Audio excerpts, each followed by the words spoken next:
धन्यवाद से भी ऊपर कोई शब्द है तो उसे ढूंढे कि हम उनको वो दें। और आइए अब इस क्रम को हम आगे बढ़ाते हैं। थोड़ा सा अंतर उच्चारण का हो सकता है, मात्राओं का हो सकता है, लेकिन है वही, क्योंकि हिंदी जितनी भाषाओं से बनी है वो सभी आर्य भाषाएं हैं, और नेपाली या नेपाल में बोली जाने वाली सारी भाषाएं आर्य भाषाएं। अवधी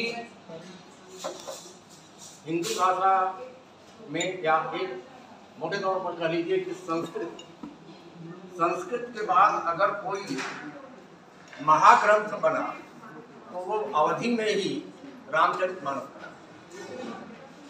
वो अवधि बहुत महत्वपूर्ण भाषा है। और एक बात और संगीत से जुड़ी मैं बताऊं, शास्त्रीय संगीत जो पूरी दुनिया में गाई जाती है उसमें 90% गीत अवधी भाषा के प्रयुक्त होते हैं।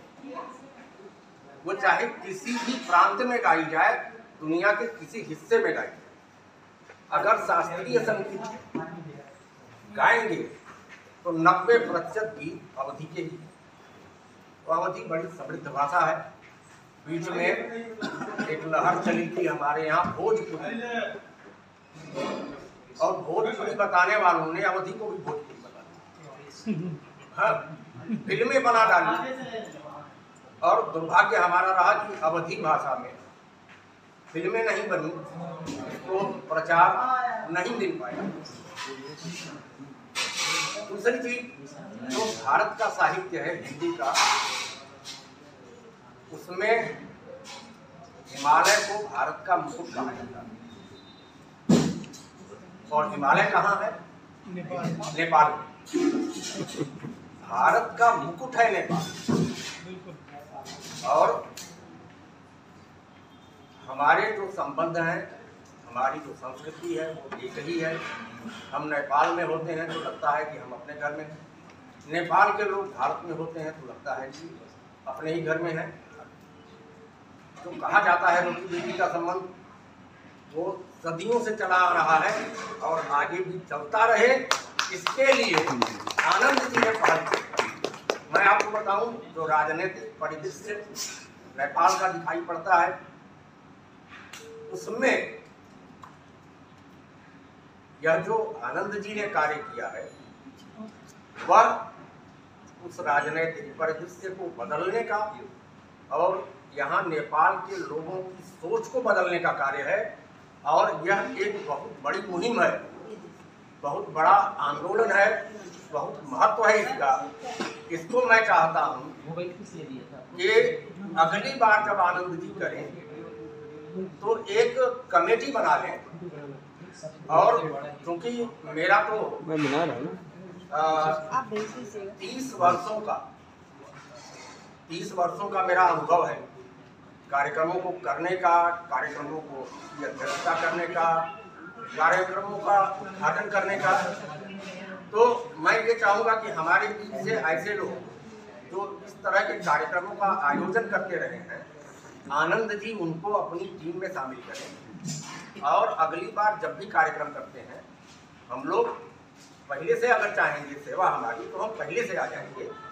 और इसको नेपालगंज ही नहीं, इसको राजधानी काठमांडू तक ले जाएं, ताकि इसकी गूंज पूरे नेपाल और पूरे भारत तक फैले।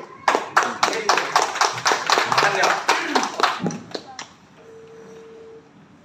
बहुत बहुत आभार श्रीवास्तव जी।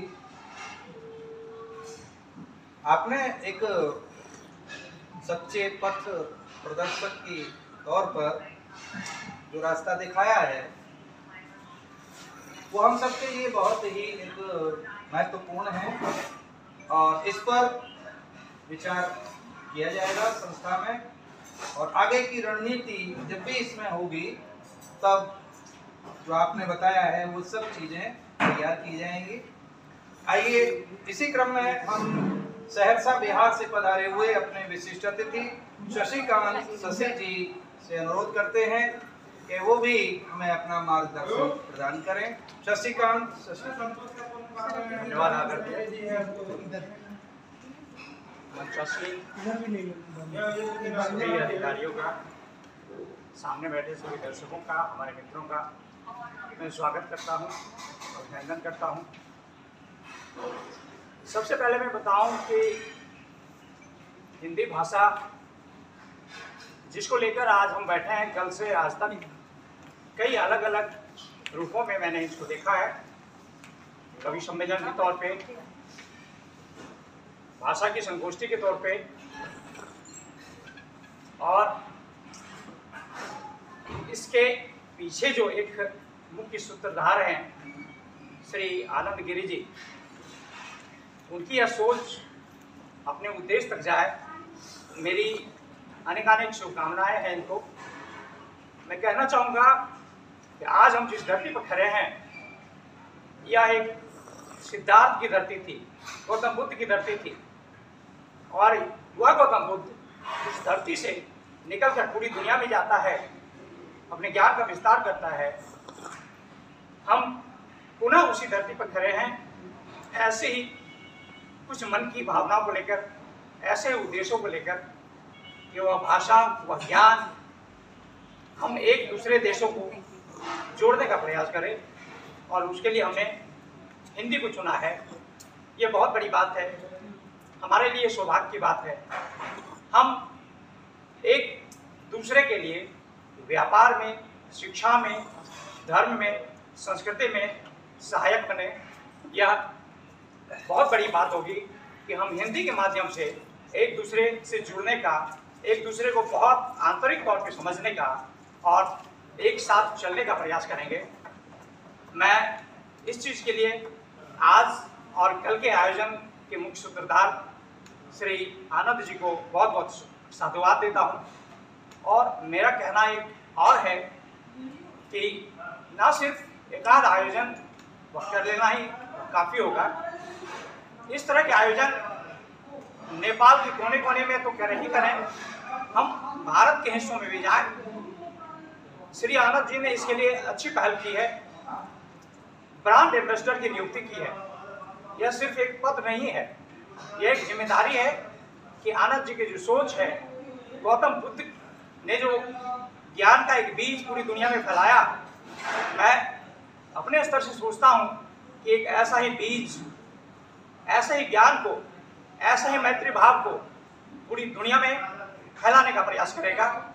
मैं इसके लिए आप सबों का, आप सभी आए कवियों का, साहित्यकारों का, कलाकारों का बहुत बहुत धन्यवाद देता हूँ कि ऐसे शुभ काम के लिए आपने न सिर्फ कवि आनंद जी का सहयोग किया है, बल्कि आपने भारत और नेपाल की मैत्री भाव को सहयोग किया है। बहुत बहुत धन्यवाद, बहुत बहुत आभार। अति सूक्ष्म शब्दों में सारगर्भित अपनी बात को कहने के लिए सहरसा से पधारे हुए शशिकांत तिवारी जी, शशि जी, आपका हम आभार व्यक्त करते हैं। और आपके जो दिशा निर्देश हैं, आपके वक्तव्य के माध्यम से वो संस्था के लिए महत्वपूर्ण साबित होंगे, ऐसी हम कामना करते हैं। और इसी क्रम को आगे बढ़ाते हुए हमारे विशिष्ट अतिथि जो कि जयपुर से पधारे हैं, श्री पुरुषोत्तम श्रीवास्तव जी, आपसे भी हम अनुरोध ये करते हैं कि अपने बहुमूल्य विचारों से संस्था का मार्ग प्रशस्त करने की कृपा करें। पुरुषोत्तम श्रीवास्तव जी। सम्मानित अध्यक्ष महोदय, आयोजक महाराज, सम्मानित मंच और उपस्थित सभी भाइयों और बहनों, मुझे अपने विचार व्यक्त करने हैं, इसलिए हो सकता है और विचारों से मेरे विचारों से सहमति हो ना, लेकिन जो मुझे विचारों में कहा तो अपनी विचार रखती है। लेकिन मैं दो अलग अलग बातें कहना चाहता हूँ कि जब से हम यहाँ आए हैं ना, हम सुनते हैं कि आप कहाँ से हो, आप भारत से आए, आप कहाँ, आप नेपाल से। फिर भारत में पूछते आप कहाँ से हो, मैं इस प्रदेश से, इस प्रदेश से, इस प्रदेश से। तो ये जो हमारा जो सोच की जो वर्गीकरण है, सोच जो वर्गीकरण है, क्योंकि राजनीतिक सीमा हो सकती है, बाकी अगर हम सामाजिक देखें, भौगोलिक देखें, बौद्धिक देखें, धार्मिक देखें, पूरा का पूरा एक कड़ी है। और फिर नेपाल भारत नहीं, पूरा विश्व हमारा, क्योंकि आपको पूरा दृष्टिकोण का फर्क। एक बात है कहेंगे। दूसरा पहलू जो इस आयोजन पर जो मैं अपनी बात करना चाहता हूँ, देखिए रामायण में कहा है कि जो विश्व को कैसे बना रखा है, गुण दोष को मिलाकर के विश्व बना। वो अब हमें क्या करना है व्यक्तिगत रूप से, हमें उसमें से हमारी अपनी सोच को क्या उन्नति क्या करनी है। इसमें जो हंस कैसे होता है ना, दूध और पानी को अलग अलग कर देते हैं, तो हमारी व्यक्तिगत जिम्मेदारी है उस पूरा सिस्टम से हम पॉजिटिव उठाएं। वो चीज़ अच्छी नहीं है, हम उसके बात शुरू कर सकते हैं क्योंकि उसको सुधार के लिए, लेकिन उसको अलग कैसे कर सकते हैं, हमारी अपनी दृष्टि पर। इसी वजह से मैं ये जो प्रोग्राम किया है, इतना प्रोग्राम होने के बाद हमें लग रहा है कि भाई ये भी हो सकता था, ये हो सकता है, ये नहीं हो सकता, लेकिन इसका पूरा जो कल्पना करी, इसको ग्रुप लिया, महाराज जी ने उनकी पूरे एम्बेसडर ने पूरा ग्रुप लिया, तो उसकी अपनी एक बहुत महत्वता है। क्या महत्वता है कि किसी एक पूरे ग्रुप में, भारत में, नेपाल में किसी के विचार को आया, कहीं से किसी टेस्ट होगा, कहीं से ये प्रेरणा बीच और हमें जो रोका तो सही, तो आज थोड़ा पौधा बना है, हम और इसमें खाद डालेंगे, प्रेम का बीज प्रेम का जल डालेंगे तो वृक्ष बन जाएगा। तो क्या ये दूसरा दृष्टिकोण, तो इसलिए नेगेटिव पॉइंट्स में मेरी निगाह नहीं जाती, मैं सिर्फ पॉजिटिव पॉइंट में मेरा निगाह जाती है कि इसमें क्या हो सकता है, क्या हम और कर सकते हैं। तो ये इसलिए फिर हम बुद्ध की बात करते हैं, धर्म की बात करते हैं। बुद्ध ने भी क्या कहा, बुद्ध तो शिक्षा है, उन्होंने क्या कहा है कि आपको दीवो भाव, अपना दिया आप भरो। किसी ने बुद्ध ने भी जो अपने जो शिक्षित जिनको प्रशांत है, सबको क्या कहा, मैं तो अपनी बात कह रहा हूँ, लेकिन अपना निर्माण अपनी उन्नति आपको करनी है। तो हम इन्होंने एक दीपक जलाया है, उसकी रोशनी में हम अपने आप में कहाँ तक अपने उन्नति कर सकते हैं, ये हमारी खुद की जिम्मेदारी है। उसको यहाँ इस तरह से मैं पूरा आयोजन देखता हूँ, तो मैं तो आयोजन से काफ़ी प्रसन्न हूँ। मैं कामना करता हूँ कि हम सब के सहयोग से हम इससे भी भाव से भाव प्रोग्राम बनाएंगे आगे। और अंतिम में एक बात से मैं करता हूँ, तो महाराज जी को एक कहना था, आप थे नहीं उस टाइम पे, और 2 लाइन तो मैं खैर सहयोग की वापस देता हूँ। आज के बाद कल के बाद हमारे साथ आनंद की नहीं रहेंगे, शारीरिक रूप से नहीं रहेंगे, किस तरह से रहेंगे मैं कल पे कहा था। मैं आनंद जी से पूछता हूँ, आनंद जी आप कहाँ हैं? आनंद जी आप कहाँ हैं? आनंद जी मुस्कुरा के बोलते हैं, यही तो हूँ तेरे पास, तेरे मन में।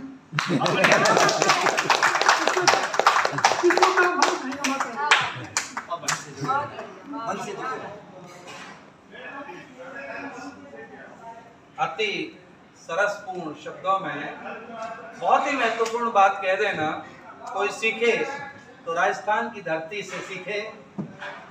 राजस्थान, इसका अगर हम विचित करेंगे तो राजाओं का स्थान है, रजवाड़ों का स्थान है। और इतनी सरल भाषा में बात को कह देना कि मैं हृदय में ही तो हूँ। एक अपने राज्य सम्मान के मुकुट का एक अहम छोड़ करके सबके मन में बस जाना, यही एक साहित्यकार की परिभाषा है।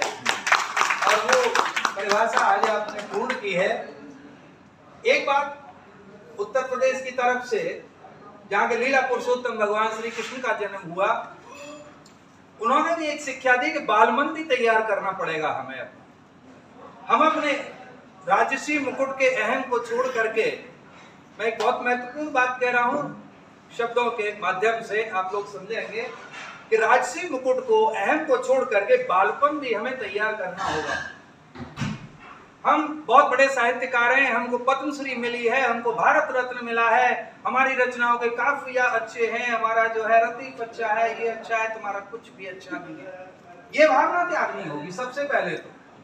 और जब ये भावना हम त्याग देंगे तो हर एक की बात को समझने के लिए हमारे अंदर एक प्रेम पैदा होगा, जो प्रेम हमें यह वातावरण आज दे रहे हैं आनंद गिरी जी।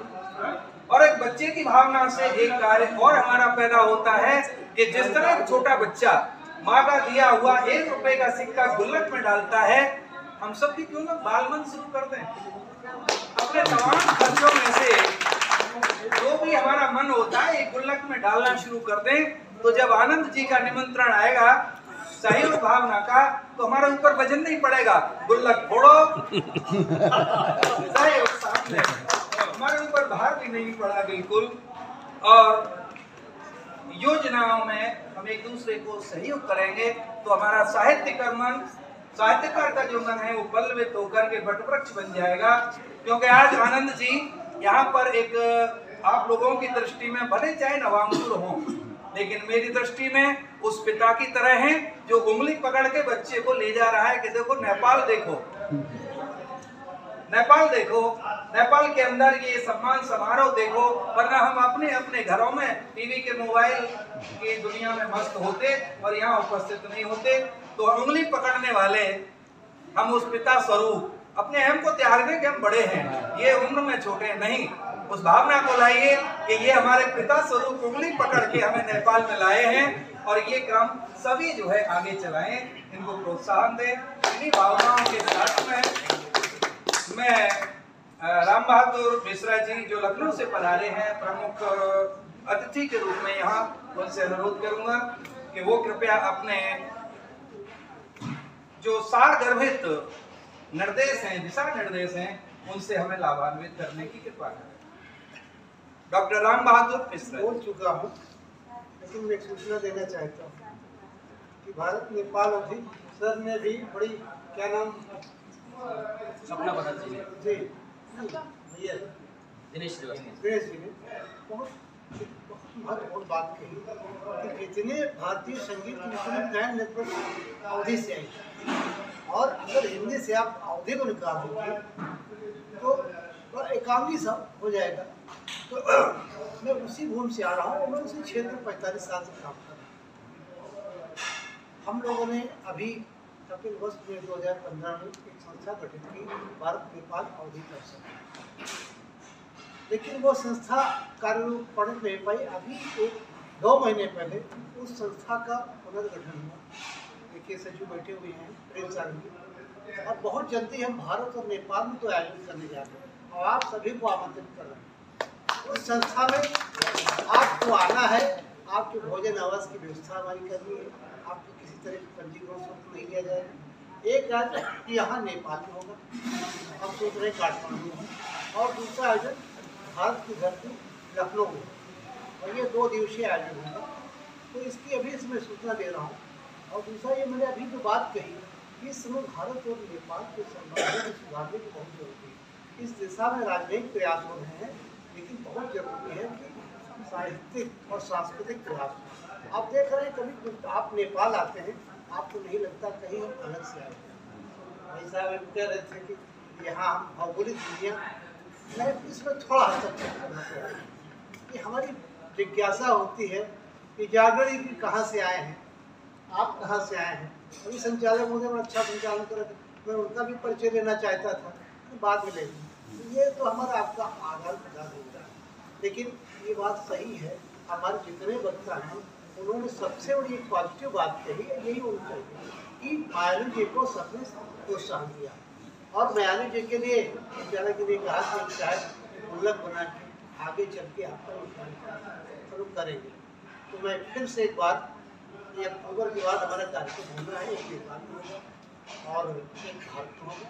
तो भारत का मतलब लखनऊ होगा, क्योंकि लखनऊ अवधि का केंद्र। अभी हमारे मित्र हैं गौतम जी, अभी हम लोगों ने एक बघेली यात्रा निकाली थी लखनऊ से लेके बघेलखंड तक।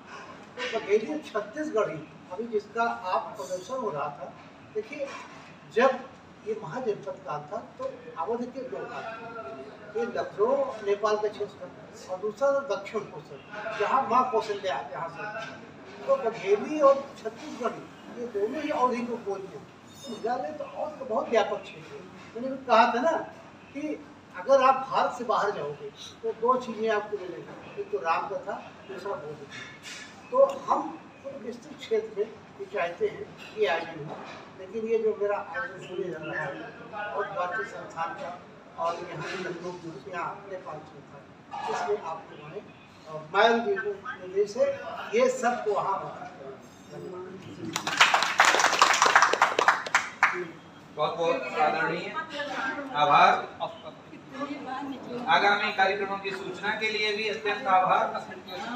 और अपने अध्यक्षीय उद्बोधन के लिए डॉक्टर मक्खन लाल तंवर जी को हम बुलाए हैं। उससे पहले एक प्रकाशन डालना चाहते हैं कि बौद्ध जो एक ग्रंथ है दिव्यावदान, उसमें एक उल्लेखित घटना है छोटी सी, और वो बताती है कि नेपाल और भारत के किन किन क्षेत्रों से एक एकीकरण चला आ रहा है। भगवान बुद्ध मथुरा में पधारे थे और वहां उन्होंने अनेक अपने मठ बनाए थे, और जहां आज श्री कृष्ण जन्म स्थान है, भगवान कृष्ण की भूमि, उस जमाने में जब पहले उसको खंडर कर दिया था विदेशी आक्रांताओं ने, तो उन्होंने वहां पर बौद्ध मठ का निर्माण किया था और वहां पर उपगुप्त नाम के अपने शिष्य को मठाधीश बनाया था। ये उपगुप्त और कोई नहीं था, सम्राट अशोक का सबसे छोटा भाई था। जिस वक्त सम्राट अशोक ने अपने भाइयों की हत्या करके राज्य अपनाया था, राजा बने थे, उस वक्त वो अपनी जान बचा करके किसी भी तरह भाग गया था और मथुरा में जाकर के वो बड़ा हुआ, और फिर एक घटना के माध्यम से उसने बौद्ध धर्म अपना लिया।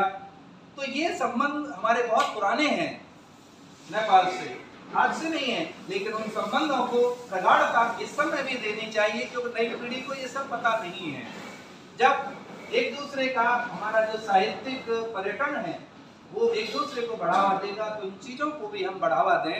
और आइए हम सूचना तो नहीं दे रहे हैं, एक निवेदन कर रहे हैं, मायालू जी से भी किया है कि अगला एक आयोजन भारत में कहीं करिए, खूब करिए, लेकिन एक वृंदावन की भूमि में भी करिए, और हम उसमें पूरी तरह से उनके साथ में हैं। और बहुत जल्दी एक बार 10 मिनट, बस 5-10 मिनट एक बार एक सेमिनार यूनिवर्सिटी ऑफ यूरोप जान चाहूंगा मैं, वो लगा रहे हैं जब तक, यूरोपियन यूनिवर्सिटी ऑफ नीदरलैंड बहुत जल्दी सन 2024 की शुरुआत और मध्य तक एक सेमिनार कर रहा है, जिसमें कि मायालू जी से अनुरोध है अपने अधिक से अधिक लोगों को सूचना देकर के नीदरलैंड के लिए तैयार करें। आपका वहां पर स्वागत होगा, और वृंदावन की भूमि पर जब आयोजन आप करना चाहें, आपके साथ हम हैं। और आइए अध्यक्षता के लिए अध्यक्ष जी से हम अनुरोध करें, उससे पहले ही हम अंजू जी से अनुरोध कर रहे हैं कि वो अपना कुछ मार्गदर्शन प्रदान करें। अंजू पहले तो मंच पे जो सभी उनको क्षमागण करती हूँ, और आप सबको भी 4 लाइनें हमारी भाषा में सुना रही हूँ, बहुत फरमाएगा। सदा न संग सहेलियां, सदा न राजा देश, सदा जुग में जीवना, सदा न काला केश। केश कभी काले नहीं रहते हैं, समझ जाएंगे शायद विशेष है। सदा न फूल केत की, सदा न सावन होए, सदा न मिथिला रह सके, सदा सुख भी होए, सदा न मौज बसंतरी, सदा न ग्रीष्म भाण, सदा न जोगन स्थिर रहे, जोगन कभी स्थिर नहीं रहता है, सदा न संपत मान, सदा न कहूँ की रही गल प्रीतम की बाह। प्रीतम की बाह भी कभी सदा नहीं रहती है, वो भी बिछड़ती है, सांस निकल गई। ढलता ढलता ढल गई तरवर की सी छांव। बस यही निवेदन है मेरा, इन 5 पंक्तियों में पूरे जीवन का सार है। समाचार बहुत बहुत आभार अंजू जी, आपका कल भी बहुत अच्छा एक प्रस्तुति थी, और आज भी अपने आप को आपने समाहित किया। अध्यक्षीय उद्बोधन के लिए मैं अनुरोध कर रहा हूं डॉक्टर मक्खन लाल तंवर जी से, कृपया वो अपने अध्यक्षीय उद्बोधन के माध्यम से हम सभी का मार्ग प्रशस्त करने की कृपा करें। डॉक्टर मक्खन लाल तंवर जी, तालियों के साथ में आप सभी को प्रणाम। विश्व प्रतिभा अंतर्राष्ट्रीय सम्मान समारोह के दूसरे दिन और सांस्कृतिक संध्या के सत्र में आप सभी का स्वागत है। विशेष तौर पे मेरे प्रिय मायालू जी और उनके समस्त टीम को बहुत बहुत बधाई, बहुत बहुत शुभकामनाएं, बहुत बहुत साधुवाद संप्रेषित करना चाहता हूँ।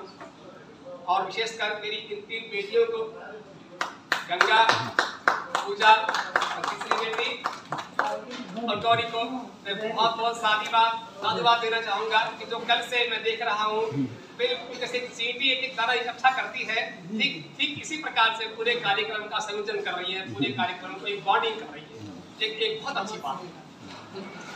और दूसरी बात ये कि मायरू जी ने और मायरू जी के संस्था ने जो मुझे आज का जो अध्यक्ष पद का सम्मान जो दिया है, मैं इस सम्मान के लिए आजीवन मैं इनका आभारी रहूंगा। और साथ ही साथ जो हमें अवसर प्रदान किया है नेपाल की इस पवित्र भूमि पे, इतने बड़े दुनिया के सबसे बड़े महान संत गौतम बुद्ध जिन्होंने पूरी दुनिया को एक शांति का संदेश दिया, माता सीता की धरती जहाँ हम लोग आए, जहाँ हमने मस्तिष्क से उस धरती को चूमा, ये जो हमें अवसर प्रदान किया, मात्र एक ऐसे पटवृक्ष के बीज ने आज जो एक पटवृक्ष जो बीज बोया है, मैं समझता हूँ कि वह कुछ समय में एक बहुत बड़ा महान वृक्ष बनेगा। और जो बात रही कि छोटे छोटे कमियों की, उस बारे में तो मैं ये कह दूंगा कि अंग्रेजी में कहावत है, माफ करना, कि a well beginning is a half done। एक बहुत अच्छी शुरुआत है। शुरुआत तो हुई, कांच के इस बोतल में आधा पानी है। मैं कह सकता हूँ कि बोतल आधी पानी की भरी हुई है, कोई ये कह सकता है कि बोतल आधी पानी से खाली है। और कौन कहता है कि आसमान में छेद हो नहीं सकता? कौन कहता है कि आसमान में छेद हो नहीं सकता? एक पत्थर बहुत जब से फेंको यारो। तो एक पत्थर फेंकने का काम हमारे ये मायरू जी ने किया है। ये बहुत ही बधाई के पात्र है, शुभकामनाओं के पात्र है। परमपिता परमात्मा इनको दीर्घायु प्रदान करे और इनको यश कीर्ति सब कुछ इनको प्राप्त हो। और चूंकि ये हमारा जो सम्मेलन है विशेष तौर पे हिंदी के कवि, हिंदी के साहित्यकार, हिंदी के कलाकार, गजलकार, उपन्यासकार और जाने हिंदी की विधाओं से जुड़े जितने कलाकार जितने भी हैं, उन सबको समर्पित है। सभी ने अपना 2 दिन से अपनी योग्यता के अनुसार अपने अपने कार्यक्रम की प्रस्तुति दी है, बिल्कुल मन भावन, बहुत अच्छा लगा हमें। मुझे ये भी लग रहा है कि जैसे मैं नेपाल की धरती पे ना होकर के, मैं तो एक ऐसी धरती पे हूँ, एक ऐसी धरती पे हूँ कि जहाँ माँ भारती, जहाँ भारत माता साक्षात तेरे सामने है। क्योंकि अभी मैंने भारत माता के दर्शन किए हैं, तो भारत संस्कृति के, भारत के विभिन्न राज्यों के यहाँ जहाँ से हमारे कलाकार आए हैं, उन सब ने अपने अपने कार्यक्रमों की प्रस्तुति दी है, वो बहुत अच्छा लगा है। और हिंदी ने पूरे विश्व को एकता के सूत्र में, हम पहले कहते थे कि हिंदी ने पूरे भारत को एकता के सूत्र में बांधा है। हमें इस परिधि से बाहर निकलना होगा, हमें इस सोच की परिधि से बाहर निकलना होगा। क्योंकि मैं ये देख रहा हूँ दुनिया की लगभग 3 दर्जन से ज्यादा, 2-3 साल पुराना मेरे पास आंकड़ा है, 3 दर्जन से ज्यादा दुनिया के जो विश्वविद्यालय हैं उनमें हिंदी पढ़ाई जाती है, उनमें हिंदी विभाग है, उसमें हिंदी के प्रोफेसर है, हिंदी का डिपार्टमेंट है। ये हमारे लिए एक बहुत ही शान और उसका आनंद का विषय है। और हिंदी ने जोड़ा, हिंदी की कविताएं, हिंदी की फिल्में, हिंदी के नाटक, इस सब के कारण क्या हुआ कि इस सब के कारण ही हम लोग हिंदी बोलने को समझने लगे हैं। अब मैं सिर्फ जी स्वागत। हाँ, और चूंकि जब मुझे इस पद पर नियुक्त कर ही दिया तो मेरा दायित्व बनता था कि मैं भी 4 से पंक्तियां हिंदी को लेकर के मैं लिख दूं। तो मेरे हाथों हाथ ही मैंने निसार जी को कहा कि मैं लिख दूंगा। संध्या पर जब मुझे जिम्मेवारी सौंपी गई है अध्यक्ष पद की, तो उस नाते मैं हिंदी के महत्व को लेकर के 4 से पंक्तियां आपके सामने रख रहा हूँ, जो मैंने अभी गढ़ी है। ये पंक्तियां मुझको तो लगती है बड़ी प्यारी हिंदी, मुझको तो लगती है बड़ी प्यारी हिंदी, माँ भारती के मुखड़े पे चमके जो बिंदी, मुझको तो लगती है बड़ी प्यारी हिंदी, मुझको तो लगती है बड़ी प्यारी हिंदी। हिंदी भाषा हृदय है भारत महान की, हिंदी भाषा हृदय है भारत महान की, हृदय से चलती है सांस इंसान की। हिंदी लिखो हिंदी पढ़ो बात है सम्मान की, हिंदी भाषा ताज बने दुनिया जहान की।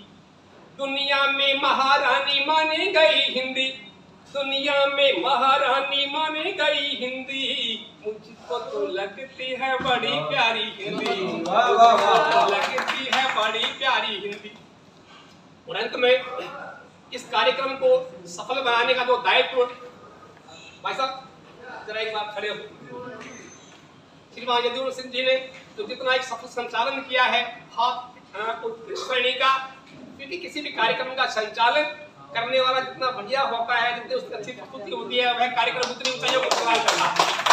आपने महोदय आपने जिम्मेदारी को बखूबी निभाया है, तो इसके लिए मैं आपका कृतज्ञ हूँ और आपको प्रणाम करता हूँ।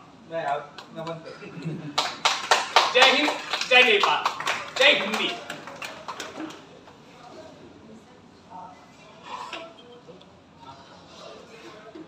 अध्यक्षीय उद्बोधन के बाद वैसे परंपरा ये है कि विराम दिया जाता है धन्यवाद ज्ञापन के द्वारा, लेकिन अभी अभी हमारे पास में एक सूचना आई है कि जो साहित्यकार बंधु जो आने वाले थे हमारे इस आयोजन में विश्व प्रतिभा अंतर्राष्ट्रीय सम्मान समारोह में, वो किसी कारण से आ नहीं पाए हैं और उनकी जो सूची है वो हमारे सामने है और हम यहाँ से संस्था के द्वारा उनका जो सम्मान है वो सम्मान सहित उन तक पहुंचाएंगे और उनके नाम मैं यहाँ पर ले रहा हूँ।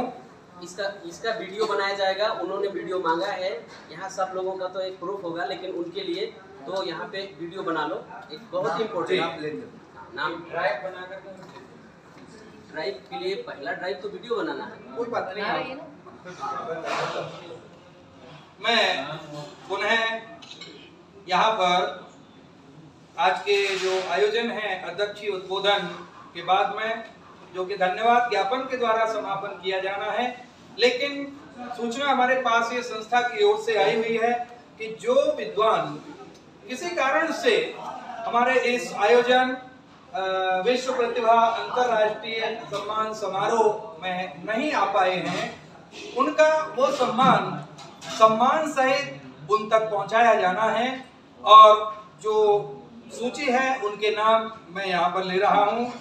ज्योति रानी बिजनौर से, प्रवीण रामलाल पवार भावनगर, शोभा शुक्ला निशाजी रायपुर छत्तीसगढ़ से, डॉक्टर उषा अग्रवाल छतरपुर मध्य प्रदेश से, उमा पुपुन ये रांची झारखंड से हैं, डॉक्टर ज्ञानेश्वरी व्यास स्मृति भोपाल से, डॉक्टर सोनिया शर्मा अमेरिका से, मोहम्मद इलियास जी हैं, इनका भी पहुंचाया जाएगा, डॉक्टर पद्मावती राम सिन्हारी धारवाड़ से हैं, डॉक्टर नीतू शर्मा जी लखनऊ उत्तर प्रदेश से, हर्ष अमृतसरी दिल्ली से, प्रोफेसर नीलू गुप्ता जी अमेरिका से, अलका जैन दिल्ली से, प्रणय श्रीवास्तव अश्क बालाघाट मध्य प्रदेश से और सुभाष पारस जी पूना से, नंदलाल मणि त्रिपाठी पीताम्बर जी गोरखपुर से, डॉक्टर पंकज कुमार वर्मन कटनी मध्य प्रदेश से, लता चौहान बेंगलोर से और डॉक्टर पठान रश्मि खान जी हैदराबाद से। इन सभी का जो सम्मान है वो आदर सहित वहां तक पहुंचाया जाना है और अब क्रम को हम विराम की ओर ले जाने से पहले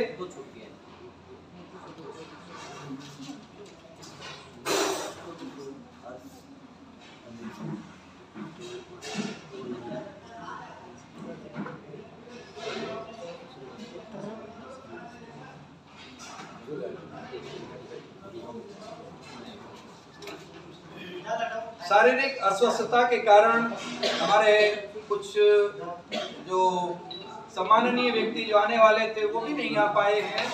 उनके नाम हैं डॉक्टर प्रवीण कुमार श्रीवास्तव जी, हर्ष अमृतसरी जी आपको भी हम यहाँ से सम्मान सहित आपके सम्मान को पहुंचाएंगे। और आइए हम कड़ी को आगे बढ़ाते हुए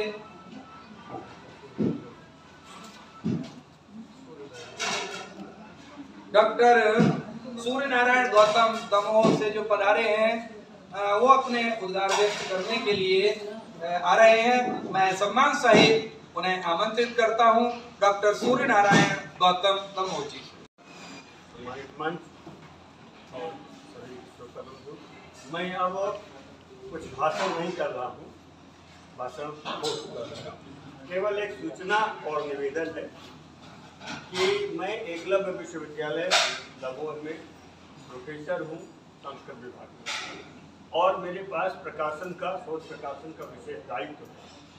हिंदी की बात अभी चल रही थी।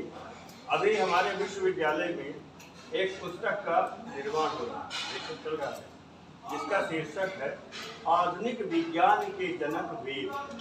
और ये मेरा प्रयास था कि जो साइंस के विद्यार्थी हैं, इस समय जो साइंस का पाठ्यक्रम है वो बिल्कुल आधुनिक है, और उसमें जितनी भी बातें लिखी हुई हैं बहुत सारी बातें गलत लिखी हैं। जैसे पाइथागोरस का सिद्धांत है, मान लीजिए मैथमेटिक्स, पाइथागोरस जिस बात को कहते हैं, पाइथागोरस से बहुत पहले पाइथागोरस ने स्वयं अपने सिद्धांत में लिखा कि यह मैंने बौधायन गृह सूत्रम से लिया है, किंतु उसके पढ़ने वाले उनके जो चेले थे उन्होंने पाइथागोरस सिद्धांत उसका नाम दे दिया, जबकि वह बौधायन का सूत्र था। ऐसे एक नहीं, क्योंकि मैं वेद का विद्यार्थी हूँ, तो मुझे मेरे बचपन में मुझे साइंस लेना था, विज्ञान पढ़ना था, पर संयोग से मेरा जो अध्ययन हुआ वो संस्कृत की ओर चला गया। तो मैंने संस्कृत का अध्ययन, और उसमें मुझे विषय मिला वेद, तो मैंने वेदों का वैज्ञानिक अध्ययन शुरू किया।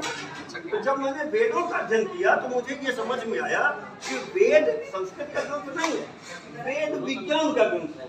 मैंने वेदों से वैदिक बॉटनी, वैदिक केमिस्ट्री, वैदिक फिजिक्स, मैंने ये सब अलग अलग पुस्तकें बना करके रखी हैं। अगर आप लोगों को भी चाहिए हो तो मैं हिंदी भाषा में वो सारा साहित्य उपलब्ध करा सकता हूँ।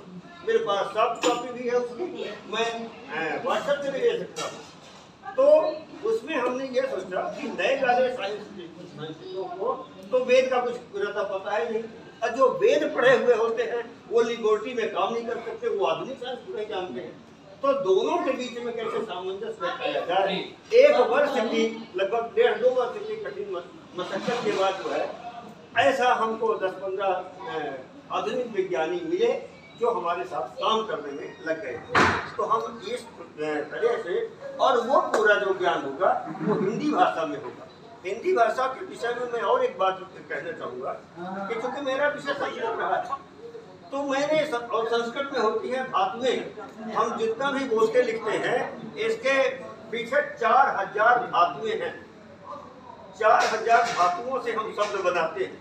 मैं जब नेपाल की धरती पर आया तो मुझे बड़ी प्रसन्नता हुई कि यहाँ मोटरसाइकिल या कार में जो हिंदी के अक्षर हैं वही सब लिखे हुए हैं। जबकि भारत में उन शब्दों को लिखना अब बड़ा कठिन हो गया है। भारत में अधिक अंग्रेजी समझने वाले हैं और हिंदी नहीं समझ पाते। ये दुर्भाग्य है। आपके रोमन में है। हाँ। और ये सारे इसको मैं दुर्भाग्य मानता हूँ, है ना। तो हमें जब नेपाल आए तो हम बहुत प्रसन्न हुए। बहुत सारे शब्द ऐसे लिखे, होटलों में लिखे हुए हैं कि वो सारे शब्द। फिर इसके बाद मैंने संस्कृत के बाद हिंदी के क्षेत्र में काम करना शुरू किया, और मैं बघेली में कर रहा हूँ वर्तमान में। बघेली में भी मेरा काम है। 8 पुस्तकें मैंने लिखी हैं, गद्य पद्य में 4 प्रकाशित हो चुकी हैं, कुछ प्रकाशन में चल रही हैं, कुछ लिखी जा रही हैं। तो जब मैं बघेली में आया तो संस्कृत, हिंदी और बघेली में हमने लेख भी लिखे हैं। जितनी भी भारत की भाषाएं हैं और जितनी भारत के बाहर जैसे नेपाली है, इन सब की लिपि देवनागरी है। लिपि सब की देवनागरी है। हम बघेली लिखे, अवधी लिखे, कुछ भी लिखे, का से ज्ञा तक की अक्षर के प्रयोग करते हैं। और सबके पीछे जो धातुएं हैं सब वो एक ही धातु। जैसे मान लीजिए कि करोति क्री धातु है, अब कहीं कहते हैं कि करता है ना, हिंदी में। बघेली में कहते हैं करत है, करत हो, है ना। तो ये सब पर सबके मूल में क्या है, धातुएं एक ही है और वो सब संस्कृत की है। हिंदी को कैसे हम अच्छा, जो मेरा चिंतन है, जो संस्कृत है ना, संस्कृत हिंदी को हम अलग भाषा ना कहें। अलग किस बात, जब हमारी लिपि एक है, जब हमारा व्याकरण एक है, जो हमारा कारक है ना, प्रथमा से लेके और सप्तमी तक के सारे कारक लगते हैं, है ना, एक वचन द्विवचन लगते हैं, सब वही सब जो व्याकरण है वही हिंदी का है। वही अगर हम क्षेत्रीय भाषाओं में प्रयोग करें तो वही सब, तो फिर हम उनको अलग क्यों कहते हैं?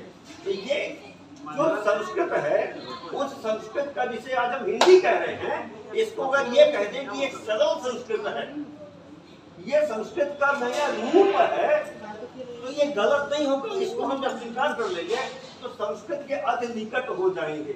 जैसे हिंदी में हम बहुत क्या करते हैं, समझने के लिए, सरल बनाने के लिए विदेशी भाषाओं को ठूसम ठूस मचाती है। तो जो हमारे तत्सम और तद्भव शब्द हैं वो लुप्त हो गए। अगर हम हिंदी में तत्सम और तद्भव शब्दों को पुनः लाना शुरू कर दें तो हिंदी जो है संस्कृत हो जाएगी, संस्कृतिष्ठ हो जाएगी। तो हिंदी के क्षेत्र में संस्कृतिष्ठ करने की आवश्यकता है। ये मेरा निवेदन था। और दूसरी बात, मैं चाहूंगा कि मैं एकलव्य विश्वविद्यालय के संस्कृत हिंदी विभाग से और जो मायाली जी की ये जो संस्था है, विश्व प्रतिभा सम्मान फाउंडेशन, इससे हम OMI करेंगे और मिल करके विश्वविद्यालय और इस संस्था से मिल करके हम एक बार नहीं अनेक बार संगोष्ठी और सम्मेलन, कवि सम्मेलन ये सब करने का प्रयास करेंगे। यही मेरे को निवेदन करना था। आप लोगों ने सुना। हम जो काम करें वो शिक्षा नीति के अंतर्गत जोड़ने के लिए हम प्रदेशों की सरकार से भी उस चीज को जोड़ें। बिल्कुल बिल्कुल। कारण ये है, मैंने ये इसलिए जोड़ा है ये शब्द कि जो हमारी शिक्षा नीति है उसमें विद्यार्थियों तक उन बात को एक आधारशिला यानी प्राइमरी एजुकेशन, प्राथमिक विद्यालय से और जूनियर विद्यालयों से भी जोड़ना बहुत जरूरी है। क्यों? आपने देखा होगा जब हिंदी पढ़ते थे तो एक तीसरा पेपर होता था संस्कृत भाषा का, लेकिन वो शिक्षा नीति के अंतर्गत से हटा दिया गया। तो आज संस्कृत की स्थिति कैसी हो गई है? आगे आने वाले समय में हिंदी की स्थिति भी वही होने वाली है, क्योंकि CBSE जैसे एक बोर्ड ने भी हिंदी को वैकल्पिक बना दिया है।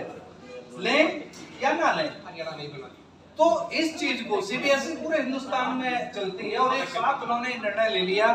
तो हम अपने कार्यों को यदि शिक्षा नीति से जोड़ेंगे तो वो जड़ से ही एक सींचने का काम शुरू करेगी। बिल्कुल बिल्कुल, स्वागत है।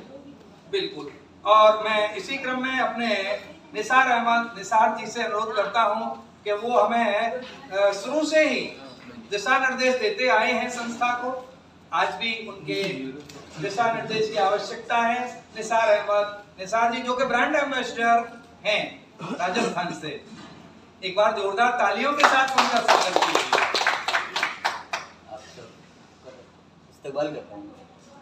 यहाँ नेपाल में मेरे भाई आनंद ने एक ख्वाब देखा और वो ख्वाब देख करके उन ख्वाबों को ताबीर देने के लिए आंखों की जरूरत थी। वो आंखें ढूंढता, सबसे पहले मिली मेरी आंखें और मेरी आंखों के जरिए उन्होंने उस ख्वाब को ताबीर का रूप देने के लिए मुझे इससे जोड़े और मैंने फिर अपनी तरफ से अपने उन हाथों को मॉडरेटर जो ब्रांड एम्बेसडर के जरिए मैंने उन अपनी आंखों से उन लोगों को जोड़ा जो यहाँ तशरीफ लाए और गए। एक ये हकीकत रूप में ये फंक्शन हुआ, सारा सब कुछ। ये भाई का जो सपना था ये हिंदी की तरह मेरे अपने वतन की ये जुबान, मेरा जुड़ाव इसलिए हुआ ये मेरी अपनी जुबान है, मेरे वतन की जुबान। और नेपाल में ये ख्वाब देखा जा रहा है तो क्यों न मैं इस हकीकत में इसमें शामिल हो। बहुत सुंदर। तो मैंने इनको ये साथ दिया, हम जुड़े और फिर हम लोगों से जुड़े और ये आज जिसका नतीजा आप देख रहे हैं सब सामने है। और आप लोगों को ये जानने से पहले मैं हमारी जो कोशिश थी कामयाब हुई नहीं हुई उसका डिसीजन आप लोग करें। एक कथा, एक मुक्तक, अब हिंदी में मुक्तक कैसे सुनाता हूँ। वैसे तो कई किस्से मशहूर होंगे, वैसे तो कई किस्से मशहूर होंगे हमारी हसरते नाकाम के। वैसे तो कई किस्से मशहूर होंगे जी, कई किस्से मशहूर होंगे हमारी हसरते नाकाम के। भूखे नहीं है हम तेरी दुनिया में किसी इनामो इकराम के। भूखे नहीं है हम तेरी दुनिया में किसी इनामो इकराम के। बस इतनी तमन्ना है कि बात हमारी पहुंचे आप तक। एक दूसरे को मैं बोल रहा हूँ जी, वो चाहे नेपाल में रहे, चाहे अमेरिका में रहे, हिंदुस्तान में रहे, कहीं भी रहे, बस इतनी सी तमन्ना है कि बात पहुंचे हमारी आप तक। याद हमें भी कर लिया करो, जाम उठाओ जब शाम। बस इतनी सी तमन्ना है कि हमको याद कर लिया करो जब जाम उठाने लगो ना शाम के।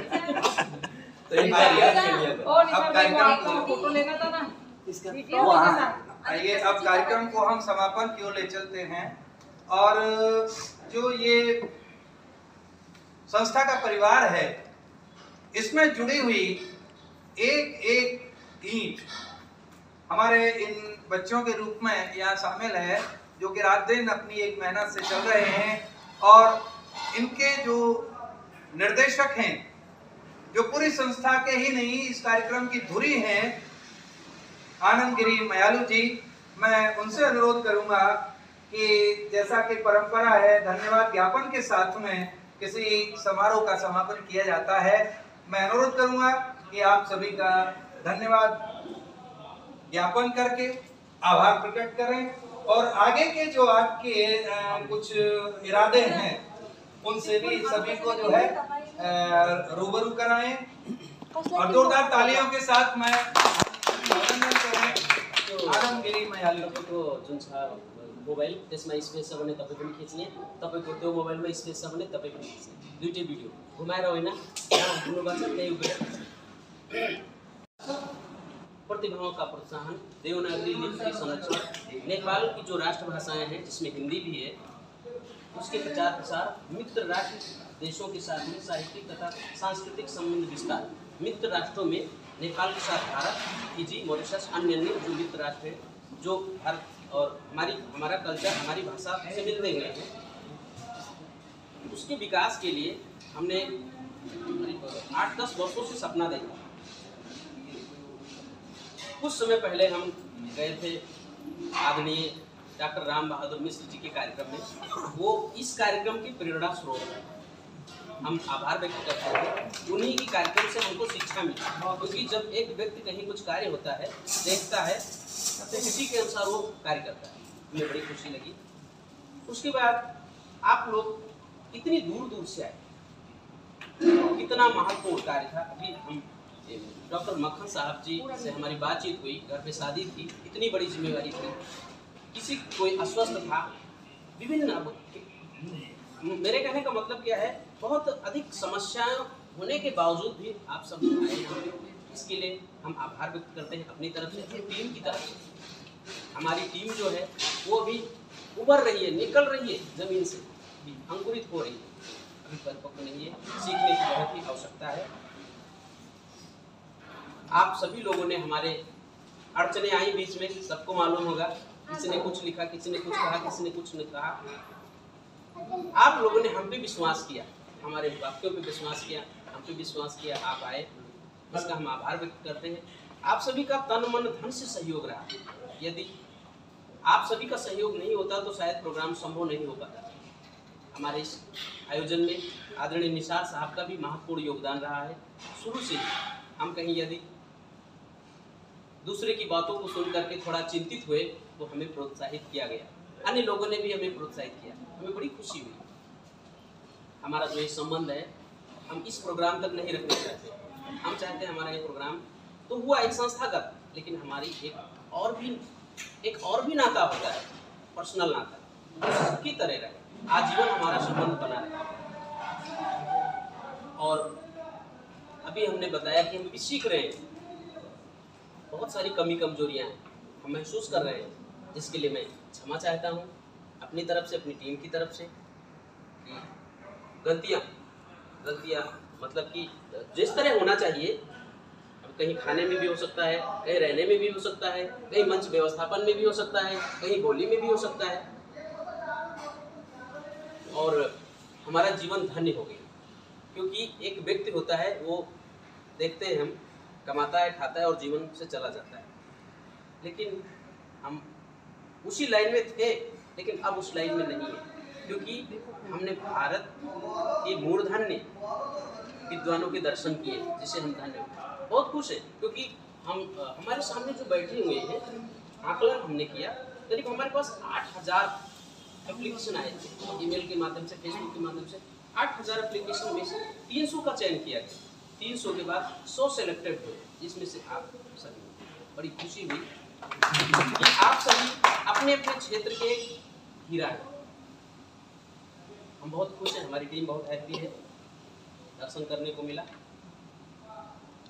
हमारी योजनाएं, उस संस्था के बारे में, ये जो हमारा संस्था है, ये विश्व प्रतिभा अंतर्राष्ट्रीय सम्मान समारोह, ये पहले एक युवा क्लब की तरह था। कुछ समय पहले इसके विधान में चेंजिंग किया गया, इसके उद्देश्यों में चेंजिंग किया गया, इसके कार्य में चेंजिंग किया गया, इसके लक्ष्यों में चेंजिंग किया गया कि कुछ ऐसा करना चाहिए जिससे कुछ अच्छा हो, फर्क हो, अच्छा हो,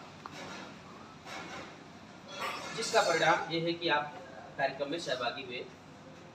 हमारी टीम में अभी मैं अध्यक्ष के पद पे हूँ, हमारे वो छोटे भाई हैं मुकेश वर्मा जी, जो उपाध्यक्ष के पद पे हैं, आजो सामने, और गंगा बीसी जी हैं, जो सचिव के पद पे हैं, गौरी जी हैं, जो कोषाध्यक्ष के पद पे हैं, और पूजा जी हैं, जो मेंबर के पद पे हैं।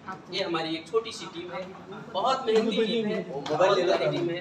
हम इस टीम को भी बहुत बहुत धन्यवाद व्यक्त करना चाहते हैं कि हमारे आरंभ से लेकर और अब तक बहुत मेहनत किया। जहाँ भी हमने निर्देशन दिया, ऐसा करना है, ऐसा करना है, कहीं अगर हमने किसी को 2 शब्द बोल भी दिए तो जवाब नहीं आया, क्योंकि समझते हैं कि जिम्मेवारी वाला कार्य किया गया है। और हमारी 2 योजनाएं स्पेशल है अब करने के लिए। हम क्या चाहते हैं, नेपाल में हिंदी की पत्रिका काठमांडू से निकलती है, तो उस पत्रिका को, उसका विस्तार हमें पता है, मालूम है कि यहाँ पे जो थोड़ा सा कम ही है। हम चाहते हैं कि हमारा ऑर्गेनाइजेशन और भारत की कुछ संस्थाओं को मिला करके, क्योंकि भारत में उसका सप्लाई चेन कैसे किया जाए जिससे अधिक तक लोगों तक पहुँचे, कैसे एक पत्रिका निकालने का। दूसरा एक प्लान और ये हमें बहुत बेहद अच्छा लग रहा है, भारत में हिंदी का प्रचार कैसे किया जाए नेपाली लोगों के बीच में, जो नेपाली बोलते हैं। तो हमने एक प्लान किया कि ऐसा करते हैं, हम उनको ना अपने घर पे ला पाएंगे, ना उनके घर पे जा पाएंगे, ऑनलाइन सिस्टम कर देते हैं। वो यहाँ से विदेश कमाने जाते हैं, बहुत संख्या में जाते हैं विदेश कमाने, वहाँ जाते हैं तो उनको हिंदी समझती नहीं है, और समझते भी तो दिक्कत होती है। तो यहाँ पे कुछ ऐसा किया जाए जिससे कोई हिंदी, उनको 1 महीने का प्रशिक्षण दिया जाए ऑनलाइन, निःशुल्क रूप में वो हिंदी सीखें घर बैठ के, और फिर वहाँ जाके वो यूज करें। जिससे क्या होगा, अभी जो भारत का सपना है विश्व गुरु बनने का, हिंदी के रूप में भी विश्व का प्रचार भी हिंदी में हो रहा है, सुपर पावर हिंदी हो रही है, तो उस कार्य में हमारा भी कुछ योगदान यदि होता है तो अपने आप को। और अंत में पुनः हाथ जोड़ के निवेदन करना चाहता हूँ कि आपका शिष्य हूँ, छोटा भाई हूँ, तो हमसे यदि कोई गलतियाँ हुई हों तो क्षमा चाहते हैं। और हमारे में यदि कोई रही होगी तो आप हमें पर्सनल मैसेज करेंगे, और आपकी जो बातें होंगी हमें सुझाव के तौर पे, वो जैसे एक मरीज होता है, बीमार होता है, उसके लिए दवा के रूप में वो हम ग्रहण करेंगे, जो हमारे लिए बहुत ही फायदेमंद होगा। हम उसको अन्यथा नहीं लेंगे कि आपने ये कहा वो कहा, क्योंकि क्या है कि अभी जीवन सीखने के लिए, अभी हम सीख रहे हैं। हमारी बातें इतनी ही थी, और आप आए, आपकी यात्रा शुभ, आप जाएंगे, आपकी यात्रा शुभ।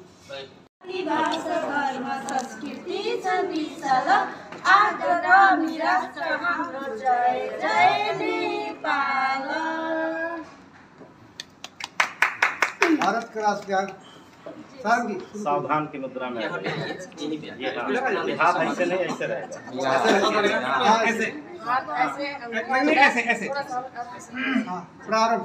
जनगण मन अधिनायक जय हे, भारत भाग्य विधाता, पंजाब सिंध गुजरात मराठा द्राविड़ उत्कल बंग विंध्य हिमाचल यमुना गंगा उच्छल जलधि तरंग तव शुभ नामे जागे तव शुभ आशीष मांगे गाहे तव जय गाथा जनगण मंगलदायक जय हे भारत भाग्य विधाता।